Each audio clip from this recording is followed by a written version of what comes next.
Whether you're about to start your freshman year of high school and really just want to get ahead of the game, or you're a high school senior that's really behind schedule and only now decided to lock in, you've come to the right spot. Here's everything you need to get into college. First is the actual application portal. This is where you're going to be working on the actual college applications themselves. Now, the application portal you use is going to depend on which schools you want to apply to. There's the UC application for the UC schools, the UT application for the UT schools. There's also the coalition application if you're a weirdo.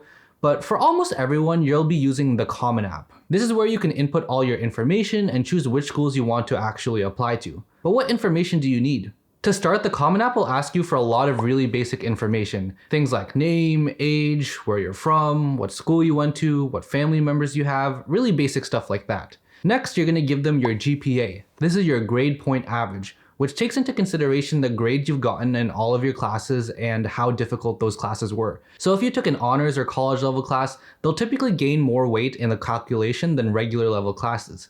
This will make up your weighted GPA. But you'll also have an unweighted GPA that does the same calculation without any of the additional weight from higher level classes. Next, in addition to manually inputting your information, schools will also typically want to see an official transcript to make sure that you just aren't lying about your grades. This transcript is going to come from your high school itself, so just make sure that everything you put down in your Common App aligns with what's actually on your transcript. Next are AP and IB scores. If you've ever taken AP or IB exams, you can also self-report your scores on the Common App in addition to actually sending them to the schools directly through whatever portal you use. If you've taken AP or IB classes, you'll know what this means, and if you don't, then that probably means you don't have these classes, so you really don't need to worry about it too much. Next is standardized testing. During the pandemic, this requirement was kind of waived for most schools, but nowadays it's starting to be required again as schools want to see more of your standardized test scores. You'll have two options for this, the SAT and the ACT. The ACT is scored out of a 1600 and has math and reading and writing sections. The ACT, on the other hand, is scored out of a 36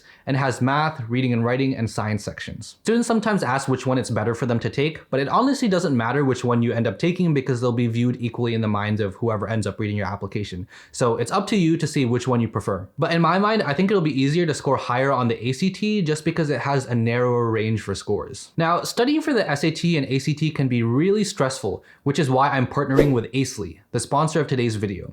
Acely is an AI-powered tool that helps you study for the SAT and ACT. You get unlimited practice questions through an AI chatbot that provides you with detailed problem explanations for every section of the SAT and ACT. And if ever you don't understand something, you can always ask it for clarification and hints. Kind of like ChatGPT, but specifically for your standardized testing. This way, you can study on your own time with a personal AI tutor that makes sure you don't get stuck and always understand your mistakes. I took the SAT 5 years ago, and I really wish I had something like Acely because it would have made it so much easier to study. Acely is also fully aligned with the new digital SAT, so the questions you're getting are always going to be up to date. And then using artificial intelligence, Acely helps create a personalized study plan that identifies which areas you need to focus on to really maximize your scores and make more progress in less time. Acely compiles all your missed questions in one easy view so that you can review your mistakes and practice more with those kinds of questions. You can also take short diagnostic tests to chart your progress over time to make sure that you're hitting your goals and getting the scores that you want. Acely is only a fraction of the cost of private tutors with 10 times the number of practice questions you'd get in a typical prep book, and it's also available 24/7, so you can try it for free today to make sure it's a good fit. And if you do find that you end up liking it, then you can use this code on screen to get $10 off your first month of Acely. So if you want to study smarter, not harder, you gotta use Acely. Next up is your extracurricular activities. Colleges want to know what you're doing outside of just your classes, so you'll want to have at least some sort of extracurricular activity to be able to put down on this list. That could really be anything, whether it be clubs, sports, work, volunteering, really anything goes. The important thing here is to just show that you're making good use of your time outside of classes where you can, and that you're also having a tangible impact somewhere. On the Common App, you have space to write the name of the activity, what your role is, and then also a description of it. You don't get a lot of space here, so you need to make sure that every word counts. The Common App gives you space to list up to 10 extracurricular activities. You really don't need to have every single spot filled out if you don't have that many extracurricular activities, but in my experience, if you want to attend a top college, you'll probably be maxing this out anyways. After your extracurricular activities comes your awards. On the Common App, you'll have space to list up to 5 awards. All you have space for is the name of the award and also the level of the award, whether it be something that you won at your school, on a state level, national level, or international level. A lot of high school students message me saying that they're worried that they don't have any awards to put down in this section, but honestly, if you don't have any, then it's not a super big deal. I think the colleges typically don't expect students to have won so many national or international awards, so even if it's just something on the level of being an AP scholar or being on the honor roll for your school, that totally counts as an award. After all that, you'll also have the additional information section, which I think is a kind of an underrated section of the Common App that not a lot of people use, and some of the people who do use it in the wrong way. If you have more things to talk about that you haven't done elsewhere already, you can do that in the additional information section. Just make sure that the information you add is actually relevant, because putting down more words that don't add anything meaningful to your application can actually be more of a detriment than anything else. This is because your admissions officers aren't going to want to read another whole personal statement in the additional information section if it doesn't really add anything to their application. So the additional information section is typically where people will put more extracurricular activities or awards that they weren't able to put in the previous sections. They might also talk about any family circumstances, health circumstances, or really anything else that could have impacted other parts of their application. Next is the personal statement. This is the big essay of your college application. On the Common App, you have 650 words to showcase who you are to the colleges you're applying to. I would argue that this is the hardest part of the college application, but it's also one of the most important, if not the most important. Here you'll really want to tell a story that conveys some sort of message about who you are, who you want to be, and why that college will want to be interested in you. If you want advice on how to approach the personal statement of your college applications, you can leave a comment down below or check out one of my other videos on this channel. But how to write a good personal statement is a whole other topic on its own, and it really deserves its own dedicated video, so just let me know if you want more advice on that. Next are the recommendation letters. These help schools get a second opinion on who you are from another person who has worked closely with you, whether that be a teacher, a coach, or someone else. This is a way for them to see if you are really what you say you are, because it's one thing for you to describe yourself as really cool and mysterious, but it's another thing if somebody else also says that you're cool and mysterious. Most schools will typically want 2 to 3 recommendation letters from different people, and in my experience, most students will be asking their junior year teachers. And I would recommend trying to have a mix between STEM and humanities teachers just to get a more well-rounded perspective of who you are. And there are also some schools that specifically ask for 1 STEM teacher and 1 humanities teacher for the recommendation letters. Some schools also take recommendation letters from people like your coaches, bosses, and even your peers. And so once you've finished filling out all this information about yourself, now it's time for the college list.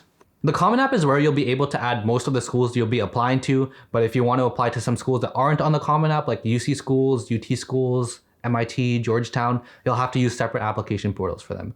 But on the Common App, you can add up to 20 schools. If you want a more in-depth guide on how to choose which schools you actually apply to, you can check out this video on making your college list. And then once you have your college list, one of the next big tasks you'll have to work on are the supplemental essays. Some schools are going to have additional essay prompts on their specific applications that are more tailored to them. These topics can range from why you want to attend that school or why you want to study that major to some really weird prompts like what you did last Wednesday and which Ben & Jerry's ice cream flavor best describes you. This is another way for schools to get to know you outside of just the quantitative metrics that are in your application already.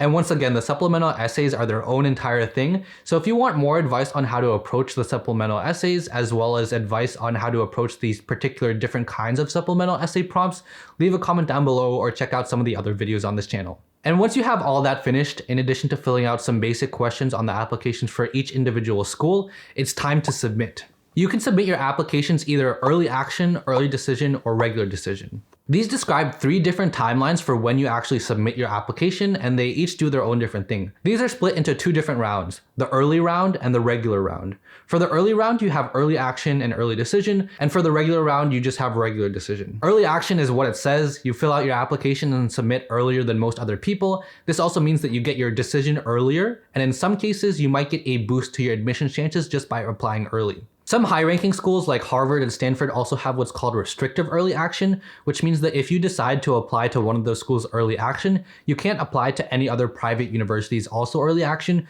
but you can still apply to public universities early action. In my experience, applying early action to these restrictive schools doesn't necessarily give you a boost to your admissions chances, even though those rounds tend to have higher acceptance rates. This is typically because the early rounds tend to have more high-quality applicants whether that be people who are recruited athletes or have some sort of other extraordinary achievements. In addition to early action, you also have early decision, which is just the same as early action, except your decision is binding, meaning that you fill out and submit your application earlier than most people. You also get your decision earlier, but if you get into the school you applied early decision to, you have to attend. And so when you decide to apply early decision, it's kind of like a binding agreement. You can't apply to any other school's early decision, and you have to attend your ED school unless there are some financial constraints that make you unable to attend. And then you also have regular decision, which is just the typical application timeline that most people do their applications for. There are also some schools that do rolling decisions, which means that they accept applications basically all throughout the year, and they also send out decisions all throughout the year. And then so once you've actually submitted your applications,